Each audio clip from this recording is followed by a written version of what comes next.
موٹی موٹی باتیں کیونکہ میں سپیچز سنتی رہی ہوں وقتاً فوقتاً جس بھی ٹائم زون سے کرتے رہے، اور میں خاص طور سے پیپلز پارٹی کی طرف سے جو گزارشات اور سفارات تھیں وہ بہت مثبت اور ٹھوس تھیں، خاص طور سے سندھ کے حوالے سے، سندھ کی جو اس وقت تخمینے رکھے گئے اور جو فیڈرل گورنمنٹ کے وعدے ہوتے ہیں، جو تنازعات تھے، مجھے امید ہے کہ وہ آج کے دن تک حل ہو جائیں گے، انشاءاللہ تعالی ہوں گے، کیونکہ ہر صوبے کو اپنی بجٹ کے لیے، اپنے سالانہ پلاننگ کے لیے، اپنی پی ایس ڈی پی کے لیے جد و جہد کرنی پڑتی ہے۔ بٹ چیئرمین صاحب، جو میں پی ایس ڈی پی جانے سے پہلے دیکھ کے بھی گئی تھی، ڈسکشنز میں بھی تھے ہم لوگ جنرل، ایک بات میں کہوں گی کہ آپ بار بار سنیں گے کہ ہم ایک تو ظاہر ہے ایک بہت بڑا ڈیٹ ہے، اور دوسری چیزیں ہیں، بار بار آپ سنیں گے مسئلہ کہ جی پیسوں کی کمی ہے،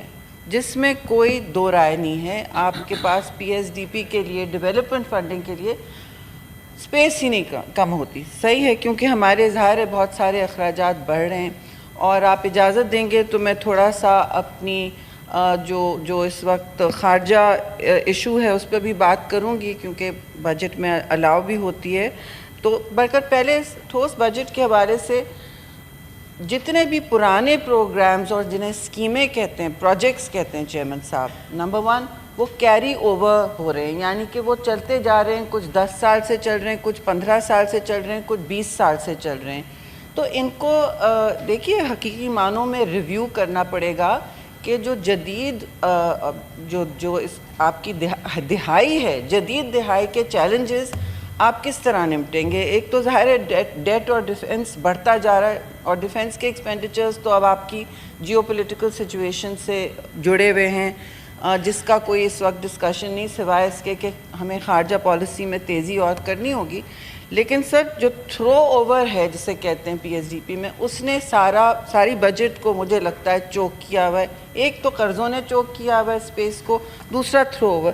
تو ابھی سے ان کا تھوڑا کریٹیولی ان کو ری ایلوکیٹ کرنے کی ضرورت ہے، نہیں تو آپ کے جو آج کل کے مسئلے ہیں، اور آج کل کے مسئلے کیا ہیں، پرانے دیرینہ مسائل ہیں، سوشل سپینڈنگ، یعنی 26 ملین بچے ابھی بھی آپ کے اسکول سے باہر ہیں، اور یہ صوبوں کا مسئلہ ہے، لیکن صوبوں کو بھی میں سمجھتی ہوں اس پر کانسنٹریٹ کرنا ہوگا۔ میں خوش ہوں کہ بلوچستان کی سب سے بڑی اس طرح اس وقت یوتھ پہ سپینڈنگ ہے، اور سندھ کی بھی آ رہی ہے ایجوکیشن میں، مگر میں am here to talk about the federal budget sir, اور اس میں ایک نگلیکٹڈ سبجیکٹ کے بارے میں بات کرنا چاہتی ہوں 5 منٹ۔ وہ یہ کہ شاید آپ لوگ سب جانتے ہوں گے یا نہیں جانتے ہوں گے، مگر ان 2 ہفتوں میں پاکستان کو دنیا بھر کا سب سے ماحولیاتی امپیکٹڈ یعنی ولنریبل ملک، متاثر ملک قرار دیا گیا ہے۔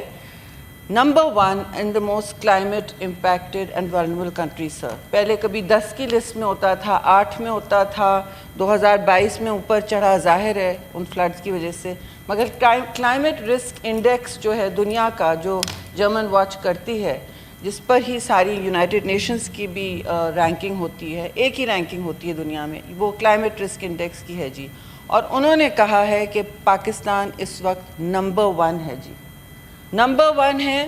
اور آپ مستقل اس کے بارے میں بات کرتے ہیں، ورلڈ بینک نے ہر ترجیح اپنی ملک کی جو ڈیولپمنٹ رپورٹ ہے 2022 سے چیئرمین صاحب، یہ ایک کلائمیٹ اینڈ ڈیولپمنٹ رپورٹ ہو گئی ہے، یعنی کہ ساتھ جڑی رہتی ہے اب کلائمیٹ سے، کلائمیٹ کے اندر انوائرمنٹ بھی آ جاتا ہے، سب کچھ آ رہا ہے آج کل۔ تو یہ آپ کی اس وقت حقیقت ہے۔ پانی کی قلت بھی اور فوڈ انسیکیورٹی صوبوں میں جو نظر آ رہی ہے وہ بھی اس کے اندر آتی ہے۔ میں نے مانا کہ آپ نے انفلیشن کے دباؤ کو کم کیا ہے، مشکل حالات، تنگی میں آپ نے چینجز لائی ہیں، وہ سب سحر حاصل باتیں ہیں، لیکن ماحولیات کے حوالے سے میں افسوس سے کہوں گی کہ منسٹری کی بجٹ ہی آپ دیکھ لیں سر، انوائرمنٹ پروٹیکشن والی بجٹ جو ہے اس کو 7.2 ارب سے، جو بہت کم ہوتی تھی، یہ سب سے چھوٹی اور سکڑی ہوئی منسٹری ہوتی ہے، اس کو آدھا سے بھی کم کر دیا ہے جی، 3.1 بلین ہو گیا ہے، جیسے پاکستان کی منسٹری فیڈرل منسٹری کے پاس انہوں نے مجھ سے کوئی کمپلین نہیں کی ہے.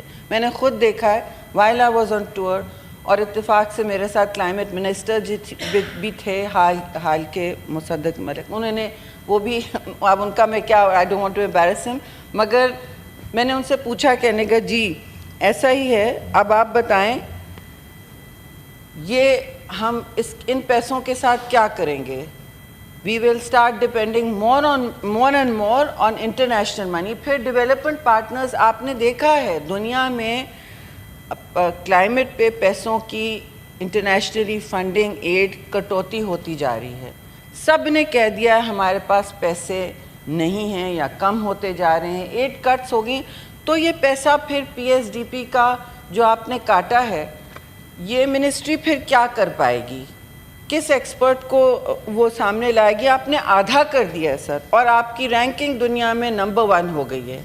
اس میں جو زمین پر حقائق ہیں وہ آپ کو آلریڈی سخت تکلیف میں آپ کی عوام ہے. کیا ہو رہا ہے 49 ڈگریز ہو چکی ہے سر. باقی ممالک میں جہاں سے میں آ رہی ہوں 30 ڈگریز پہ جب 40 کے نزدیک بھی آنے لگتا ہے تھرمامیٹر نیشنل ایمرجنسی ڈکلیئر کی جاتی ہے, سارا کچھ رک جاتا ہے. وہاں پہ ذرا سا 35 ہو گیا emergency. We are at 49 degrees in parts of Balochistan and Sindh. Sindh میں بھی جیکب آباد میں ہو چکا ہے, پچھلے سال 50 ہوا تھا اور یہ پہنچے گا آگے. 53 ڈگریز پہ پاکستان 3 سال اپنے شہر رجسٹر کر رہا ہے ساؤتھ کے, بلوچستان اور سندھ کے, جس کا مطلب ہے ہم دنیا کے سب سے گرم علاقہ ہے. ہمارا دنیا کا 53 degrees is the hottest place in the planet. میں 3 سال 4-5 سال سے یہ بات کر رہی ہوں. پاکستان پانی سے بھی کی قلت میں آ چکا ہے. 2025 میں we have become water scarce. یہ میں نے ایجاد نہیں کیے فگرز سر, یہ یونائٹڈ نیشنز کے فگرز ہیں. اور اس پر بھی پانی پر بھی آپ اگر اجازت دیں تو میں بات کرنا چاہ رہی ہوں, لیکن میں کیونکہ بہت باتیں ہو گئی, لیکن ایک بات میں ضرور کہوں گی کہ ان حالات میں کلائمیٹ بجٹ کو آدھا کرنا میں سمجھتی ہوں بڑی تنگ نظری ہے, اور اس بات کی عکاسی کرتا ہے کہ ہمیں دل سے یقین نہیں ہے کہ ہم اصل میں اس کو حل کر سکتے ہیں مسئلے کو. کیونکہ جب پیسے کم کیے جاتے ہیں کسی سیکٹر کے تو اس میں پتہ چل جاتا ہے کہ ترجیح کیا ہے, تو اس کو واپس سے کسی ری ایلوکیشن کرنا ہوگا, اور سال کے دوران آپ کو کرنی پڑے گی, کیونکہ یہ تو منسٹری چل نہیں پائے گی اور اس کے کام چل نہیں پائیں گے. اور کہا جائے گا کہ صوبے کرتے ہیں. صوبے کو آپ نے نیشنل پروجیکٹس دینا ہوتا ہے. انٹرنیشنلی یہ منسٹری 27 معاہدوں کا سامنا کرنا پڑتا ہے اس کو. 27 international agreements they have to face. اس کے لیے وہ کسی کو جنکٹ کے لیے نہیں بھیج سکتے. اگر ایسا ہو رہا ہے تو غلط ہے. وہ ایکسپرٹس کو بھیجیں جو آپ کے ملک کا مقدمہ لڑ سکیں. اور جس طرح ہم نے مل کر chairman Bilawal, prime minister Shehbaz Sharif اور ہماری منسٹری نے وہاں ایڑیاں رگڑا کے لاس اینڈ ڈیمیج فنڈ پکڑا تھا. اس وقت ہماری G77 کی چیئرمین شپ تھی. اب پاکستان کی کوئی نمائندگی آواز بھی نہیں آتی ہے. لاس اینڈ ڈیمیج فنڈ کا کیا ہوا کسی نے سنا؟ کیئر ٹیکر حکومت سے وہ اس میں جو بھی نمائندگی آپ کی ہے وہ ختم ہو گئی ہے. انہی وجوہات کی وجہ سے کہ بھئی پیسے نہیں ہوتے کسی کو وہاں بھیجنے کے لیے. اسی طرح میں آپ سے کہوں گی کہ بہت ساری چیزیں ہیں جو اب لیپس ہو رہی ہیں. اب میں ٹیکسیشن میجرز پہ بات کروں چیئرمین صاحب, سب نے اس ہاؤس میں بھی گونج ہوگی سولر ٹیکس پہ, سولر پینل کے ٹیکس پہ. اب ایف بی آر کو ویسے ہی آپ نے ڈریکونین پاورز اریسٹ کے دے دیے ہیں, سی ای اوز کو اریسٹ کریں آپ. یہ کہاں ہے؟ آپ ٹیکس نیٹ میں اپنی 6-8 ٹریلین اکانومی انفارمل اکانومی کو تو لا نہیں سک رہے ہیں. ایف بی آر سے سوال میں کرتی ہوں, آپ سی ای اوز کو اریسٹ کرنے چلیں. اس سے آپ کی پرائیویٹ سیکٹر بڑھے گا, نوکریاں کریٹ ہوں گی. کہ پبلک سیکٹر تو شرنک ہو رہا ہے سر. پبلک سیکٹر میں تو کٹوتیاں آ رہی ہیں کیونکہ ہمارا پبلک سیکٹر بہت بڑا ہے. لیکن پرائیویٹ سیکٹر کو آپ نے کیا انسینٹیو دیا ہے؟ سپر ٹیکس پہ کچھ ہوا؟ بس ایسی نشتن برخاستن بات ہوئی ہے, روڈ میپ تو کوئی نہیں ہے. تو آپ پوچھیں ایک کسی بھی پرائیویٹ سیکٹر نمائندے سے. میں ان کی حمایت نہیں کرتی, میں تو منیمم ویج کی بات کرنے آئی ہوں. لیکن وہ بھی نوکریاں تو اب انہی سے ملیں گی سر, کہاں سے آئیں گی؟ تو ان پر بھی آپ نے ایک عجیب و غریب ہتکڑی لگا دی ہے.